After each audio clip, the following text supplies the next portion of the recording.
Welcome to the Modern Homesteading Podcast. We have allowed ourselves to become so disconnected and ignorant about something that is as intimate as the food that we eat. Be prepared to grow your own for victory. God said, I need somebody strong enough to clear trees and heave bales, yet gentle enough to yean lambs and wean pigs and tend the pink-foamed pullets who will stop his mower for an hour to splint the broken leg of a meadowlark. So God made a farmer. Hello and welcome to the Modern Homesteading Podcast. I'm your host, Harold Thornborough, and glad you're joining me today. It is January 14th, 2019, and this is episode 111.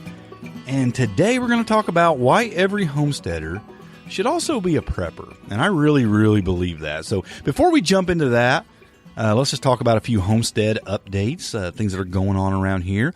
And, this last weekend, I spent some time at a friend's homestead, and we built a cattle panel pallet greenhouse. Man, that thing came out pretty cool. We just took cattle panels. It ended up being like 8.5 feet wide, 25 feet long. We came up on the sides like 2 feet with these. He had these oak pallets that he gets from work.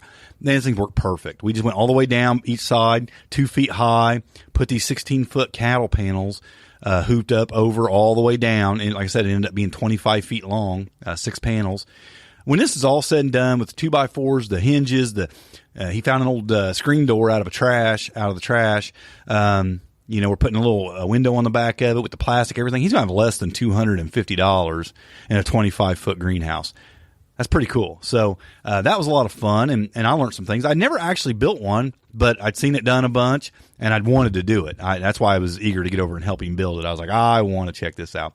And I did take some video, and I will be posting some of the videos and a little tutorial in the Homestead Forum membership community for the members there. So that'll be something extra you'll be getting here at some point. So I look forward to getting that up here in the future. I'll probably wait till he gets the plastic. He didn't have the plastic yet, and I'll go over and help him get that plastic on and maybe film that too, stretching that on, getting it totally set up before I piece it all together and kind of release a little tutorial video on putting one up. It was pretty cool, though. I enjoyed doing it. I also took a few rabbits over there. He was he raises rabbits, but he's yet to have processed any rabbits. I actually hooked him up with rabbits a while back, some meat rabbits, and he's never processed any. And so him and his girlfriend, they decided they wanted to have their hand at processing some. So I took some rabbits over there, and we processed them and gave them a little education in that. And also, we're continuing to eat really abundantly from the greenhouse here. I'm enjoying that as well. Lots of lettuce, a lot of bok choy. I probably like that. I had never grew it in the greenhouse before, but it's growing really well. Cabbage is growing well. The lettuce mixes, spinach, all that's doing really well. Kale, it's all growing really good, really eating really good. And, I've taken my healthy eating to another level by taking some real action and eating healthy right now. And that's been real important with me. I didn't wait. It wasn't some New Year's resolution or anything. I started about, a few weeks before New Year's, and I thought, boy, I just got to change my diet. It's just bad. I've kind of almost went back to my old ways of eating back before I had cancer back in 2012.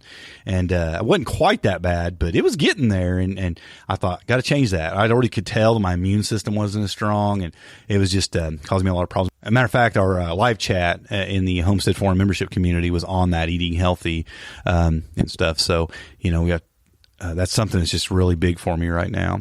Let's just jump right into our main topic. Now, yesterday, I had to take a Saturday run, so I ended up driving for 8 hours in a pretty bad snowstorm, and the roads were pretty bad. I went, maybe 50 miles at about 25 mile an hour, and this was a 60 zone, so it was getting pretty bad.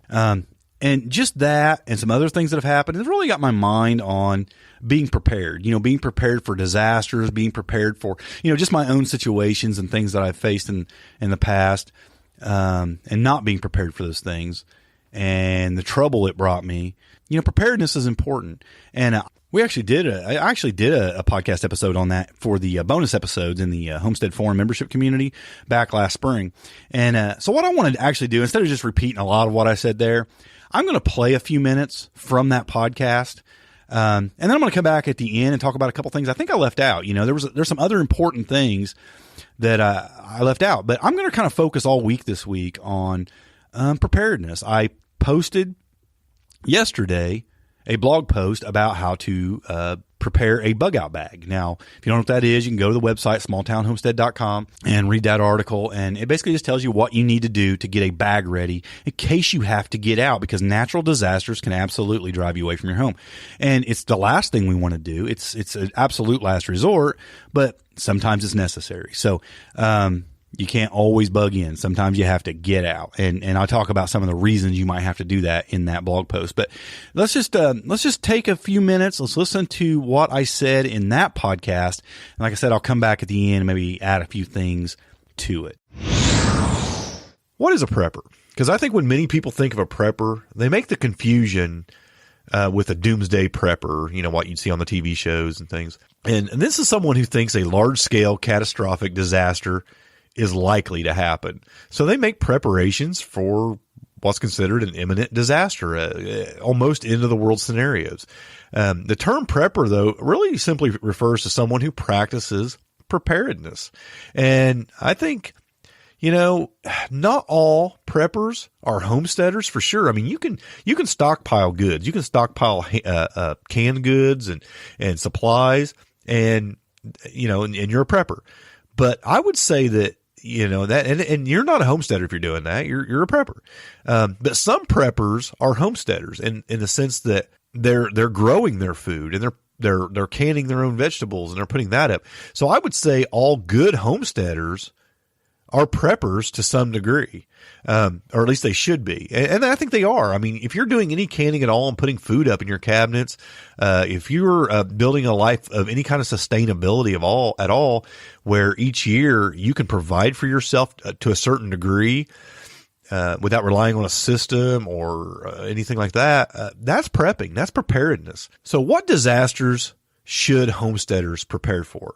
Well, job loss is a serious disaster for some people. I mean, if you don't have any money put back, you don't have food put back, you don't have any means, and you lose your job, it can be a disaster for many people. I was off work for 8 weeks when I got my cancer diagnosis, with surgery and recovery time and some chemo and that kind of stuff. I was off for 8 weeks. And by the time that 8 weeks were up, we were broke, and we weren't homesteading at the time.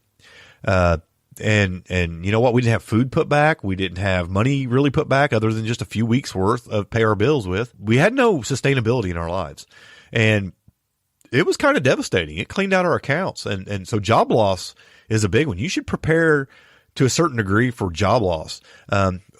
Be prepared for there not being any income coming in. Let's put it that way. Because some of you maybe are full-time homesteaders, but there might be a time when there's no income coming in. Maybe other disasters hit you and it takes away your income. And that can be serious. Illness is huge. As you can probably hear right now, I've got a pretty bad cold and got some chest stuff going on. I've been coughing, and I'll be editing out all the coughs because you don't need to hear that. But, yeah, it can hit you, and you can miss work, or you can not be able to work on your homestead for days or even weeks if you catch a serious illness, and it can set you back. It can be a disaster if you're not prepared for it. Natural disasters are probably the thing that most of us think of when we think of what kind of disaster should we prepare for. Some of the things that we like here in Indiana, where I live, harsh winters are pretty serious. Ice storms, things like that. They can knock out our electricity. They can make it so we can't get on the roads to go get supplies. If we lose our electric, and things like that, we could actually have no heat if we're not prepared with other ways. I mean, it can be pretty devastating, many places. And here also tornadoes are a big issue. And that can wipe out the power of a town pretty quick. In some places it's hurricanes, it's flooding. Other places it's earthquakes. Other places it's forest fires. I mean, there's a lot of things. Whatever natural disasters are most common to your area, you should be prepared for it. And it's just something that it's just common sense. And people think that if people think you're crazy for preparing for those kind of things, well, you're not. You're being responsible. That's always my response. I'm being responsible. if you put in a storm shelter because you don't have a basement and you're preparing for a tornado, there's nothing crazy about that. That's preparedness. If you're putting together a bug out bag, which we'll talk about here in a few minutes, because forest fires are something that happens in your area, and you could have to exit your house quickly. There's nothing wrong with that, or having a bug out location. We'll talk about that. There's nothing crazy about that. And these are things that homesteaders should prepare for. I also think another potential disaster that homesteaders should prepare for is a scarcity due to economic turmoil. And what I mean by that is not being able to get supplies, not being able to get gas, not being able to get electricity, not being able to buy food, not being able to get things you need for daily life. And people think that could never happen. And I think the folks of Venezuela thought that as well. They are in a time of economic turmoil where their money is worthless and they cannot get supplies, and they're doing whatever they can to survive. And so many people think that, the United States of America is beyond that, and other countries as well. Nobody's beyond that. It can happen anywhere. I do think it's less likely to happen here than it is some other places, but I think it's not impossible. So it is something you should prepare for to a certain degree. I think it's the least likely of these things I've mentioned, but it's also something that it should be on your radar, I think. There are other things. There are those doomsday scenarios, but I think starting with these things is a great place to start. So this right here will prepare you for even more serious things or anything in between, if you could prepare for these things. So in what ways can a homesteader practice preparedness? Well, obviously food storage is huge. And I think most homesteaders are big on that. We want to put up enough to get us through the winter and get us through, tougher times or when food isn't growing in the backyard. A lot of us are doing that because we want to eat healthy, but there is an aspect of just having food available at all times in our pantry that is an act of preparedness that is responsible. And it's prepping 101. It really is. I mean, having food. Something we may not think of as much, especially if you live in a place where you feel like it's readily available and you have a constant water supply, is water storage. You should put up water. We don't put up enough water. That's something I've been thinking a lot about, and I don't feel like we put up enough water. We do have a pond. We do have water storage outside. We do have access to water if for some reason, and we do have a few gallons always in the house, but not enough, I don't think. I think water storage is something I probably should increase because it's something that it's easy. Just put it up and stack it away. It doesn't go bad, so just put it up. Alternative heat is big, especially here where I live in Indiana. In the wintertime, we think about that. Alternative heat if our electric goes out and our furnaces won't run. Do you have kerosene heaters? Do you have a wood stove? Do you have a generator that hooked up to your furnace that you can run your furnace if it's natural gas or propane? Are there things you can do to produce heat if certain systems fail? Most people just install a wood stove or have kerosene heaters for backup. It's a great idea. But these are important issues to prepare for because, if your electric goes down for a couple weeks, which is not an impossibility in some places, it can cause you a lot of headaches and possibly be dangerous in many situations, especially if it's cold outside. So having an alternative heat source is important for a homesteader. Alternative energy is another biggie. A lot of people are really getting into the solar panels, but just having a generator and a battery backup or something like that. I tell you what, having an inverter and that you can hook up to your car to where you can run extension cords out to it to keep your refrigerator and freezer running, and maybe a light bulb or two here and there. That right there is pretty valuable. Just having some sort of alternate energy to help you out if something happens where you don't have energy. Obviously, we can take a lesson for preppers on this next one. That's just stockpiling necessary supplies. Maybe, we can do a lot of things. We think about our food and our water and stockpiling those supplies, but what about toilet paper? Well, what about some soaps? What about things that maybe you don't you don't have the skill set to produce yet, or you're not making or producing on your property, you should stockpile some of those supplies and have them in case maybe you can't get out quickly or anything. I'm not talking about being ridiculous about it, but I even think having a few canned foods, things like that, is not a bad idea that you would buy at the store for emergencies. But yeah, stockpiling some necessary supplies could, whatever you deem necessary there, you have to think about that, make a list, go around your house, think what would I have to survive for a month if something happened, or 2 weeks if something happened that I'm not producing on my homestead. And stockpile a few of those things, keep a few in the back in a spare room or under a bed or something like that. Now, obviously, because we're different than just a prepper who isn't a homesteader, I think preparedness through sustainability is really important. And this mostly comes through skill set.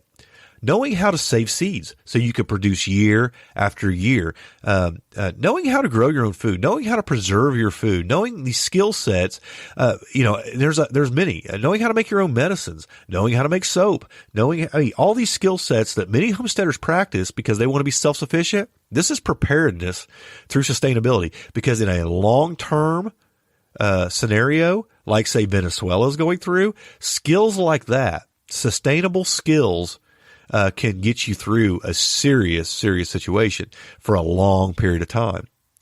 So I think that that's a good reason to build a skill set and have supplies to do those kind of things on your homestead, so you can always provide for yourself no matter what's going on around you. I also think you should know how to make things from scratch. If there ever comes a time where you can't go out and buy things, do you know how to make it from scratch? Because this could be a valuable skill if you're in a serious situation. And I mentioned earlier bug out bags. We call them a bob. These are important. Like I said, if you need to get out, maybe there's been an earthquake and you're going to have to get out because things are just really dangerous right now. Maybe there's forest fires heading towards you. Maybe there's just situations where you need to get out and you need a bag ready to go. Each person in your household should have a bag ready to go. When you don't have time to be digging around finding stuff, have a bag with all the things you need to get by. You also should have a bug out location, a BOL, because you will need possibly to have a place to go when that happens. I mean, is there a family member in a certain area far away from where you're at where you could go to their house and stay? Is there a place, say you could go and camp, or is there a hotel you have in mind that you could go to? I mean, is there a place? Do you have a place? Do you actually have another location already somewhere set up where you can go? These are important things to think about in an act of preparedness, because as much as we love our homesteads, as much as we want to be there and grow our own food and be sustainable, if something's going on there, it's better to escape. I mean, we've seen this with the floods in Houston. We've seen this with forest fires in places in California and other places. These things happen, and sometimes you just got to get the heck out. You know what I mean? So nobody wants to, but you got to be ready to, just in case. And I think a final thing I'll talk about as an act of preparedness is something that I don't put a lot of emphasis on, but it is important, and that's security. If things get tough and you've got food and you don't have enough to share with other people, you may have to have a method of security. And nobody likes to think about that. Preppers like to think about that. They would put that one at the top of the list. Me, I wouldn't, because I would hope that it never gets that bad. I guess I hope. I just have a hope that it would never get that bad. I do have guns. I do have fences. I do have locks, but my hope is that I would never need to use any violence on anybody to save my own life or my family's life. But, it's something you might want to think about in a situation, and to each their own. Everybody has to make their own decision, and it's a tough one. And that's, I won't judge anybody either way on that.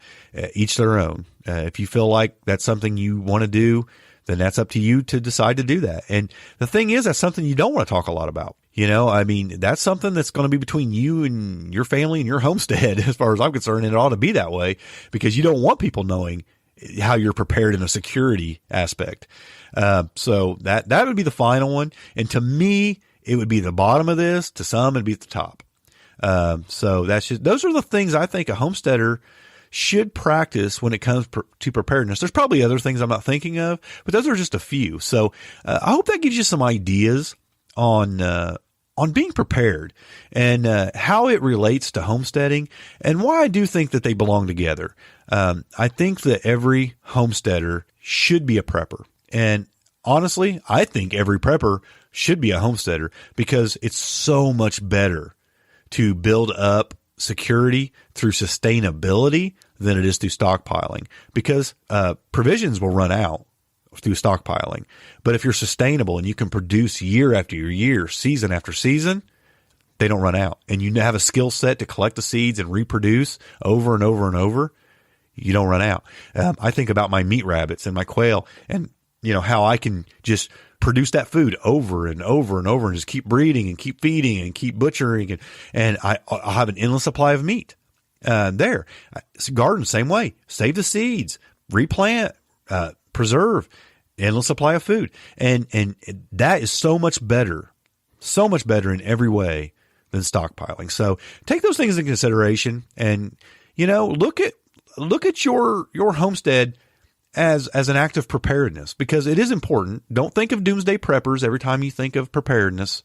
Think of responsibility. Be a responsible person by preparing for potential bad situations. Okay, well, there it was. Hope you got something out of that. There was a few things I left out of that. And I said earlier that I was pretty sure I did. Some other things that I think are really important. And of course, we talked about the water storage, the food storage, power backup, preparedness through sustainability is a huge one for me. But I think some things that you also have to pay attention to as a homesteader is, one, you have to have a livestock care plan. Like if things get bad, say there's a flood or, hurricanes coming or just whatever, forest fires, whatever your natural disaster could be in your area, what could you do with your livestock? Do you have a plan written out? Do you have an idea of what you would do if things got bad? And that's a biggie for folks. I mean, sometimes that's hard. Do you have a place you could take those animals temporarily and get them out of there quickly? Creating an emergency information documentation, I think, is really important too. We don't have phone numbers written down anymore, and we don't memorize them because everybody stores them in their phone in their phones. Have addresses, phone numbers, any other documentation you feel like might be important. Have that stuff written down and in a safe place. We talked about bug out bags, bug out locations, things like that. But I also think that medical preparedness is something that you should really pay attention to.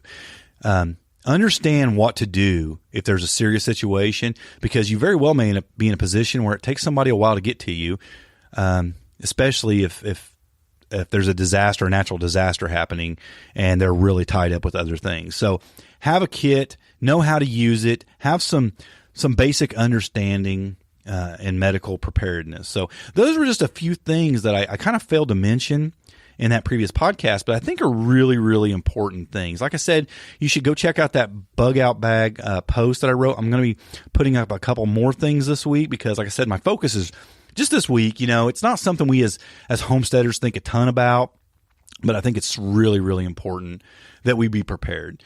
And, I'd much rather just be gardening and taking care of my animals and eating good food and, doing herbal remedies and making soaps and, all that stuff we love to do. But sometimes things happen and we need to be prepared for those things when they happen. So I think a podcast like this and the information I'm going to share this week on the website are really important. So head on over to smalltownhomestead.com. If you want to see the show notes for this episode, it's smalltownhomestead.com/111 for episode 111. And just go to the main page there to see the articles that I'm going to be writing throughout the week. So, hey, thanks for joining me, everyone. And until next week, happy homesteading and God bless. Thanks for listening. To see the show notes for this podcast or listen to other podcast episodes, go to smalltownhomestead.com. There you can also read our blog, connect with us on Facebook, Twitter, and Google+, and take advantage of the many resources we make available to help you along in your homesteading journey. Please share this podcast and help us to carry out our mission of helping others to homestead today for a better tomorrow.